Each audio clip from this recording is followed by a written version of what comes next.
Ahmedabad municipal કોર્પોરેશનમાં નકલી જે ક્લાર્કની જે ભરતી લઈ હતી જેમાં માર્ક ઉમેરવામાં આવ્યા હતા તેને લઈને કોંગ્રેસ દ્વારા હાલ વિરોધ પ્રદર્શન કરવામાં આવ્યો છે. શહેજાદ ખાન પટેલ સર શેના લઈને આ વિરોધ કરવામાં આવી રહ્યો છે, શું માંગ? અમદાવાદ મ્યુનિસિપલ કોર્પોરેશનમાં જે સરકારી ભરતીઓ છે એમાં ભ્રષ્ટાચાર ચાલી રહ્યું છે. રિશ્વતના નામે અમદાવાદ મ્યુનિસિપલ કોર્પોરેશનની સીટો ભરાઈ રહી છે ને જે ઉચ્ચ અધિકારીઓ છે ઉચ્ચ અધિકારીઓ પર કોઈ કાર્યવાહી કરવામાં આવતી નથી.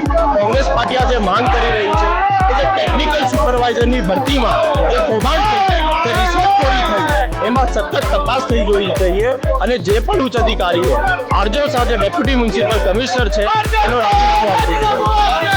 આજે લોકો જોડાયા છે, પૈસાથી આપ આજે વિરોધ કરી રહ્યા છો, આગળ શું કાર્યવાહી? આજે કોંગ્રેસ પાર્ટી જે કોર્પોરેશનના અધિકારીઓ રિશ્વત લઈને એવા વિદ્યાર્થીઓને પાસ કરી રહ્યા છે જે પાસ થઈ ન શકે એટલા માટે કોંગ્રેસ આજે નકલી નોટ ઉડાવીને જે કે એ લોકો રિશ્વત લીધી છે એના માટે આંદોલન કરી રહી છે અને આગળના દિવસોમાં નહીં આવે સખત આંદોલન કરવામાં આવશે. વિપક્ષના જે નેતા છે તે જોડાયા હતા, તેમને કહ્યું હતું કે જે પૈસા આપીને જે ભરતી કરવામાં આવી છે તેને લઈને હાલ જે વિરોધ કરવામાં આવી રહ્યો, સાથે જે નોટો છે તે ઉડાડવામાં આવી રહી છે. આપ દ્રશ્યમાં જોઈ શકો છો કે જે લોકો છે તે મોટી સંખ્યામાં જોડાયા છે, વિપક્ષના નેતા છે તે બી જોડાયા છે અને સાથે હાલ વિરોધ પ્રદર્શન છે તે કેમેરામેન હેતલ ખત્રી સાથે બળદેવ બ્રહ્મણ સાથે ધનુજા રિપોર્ટ, અમદાવાદ.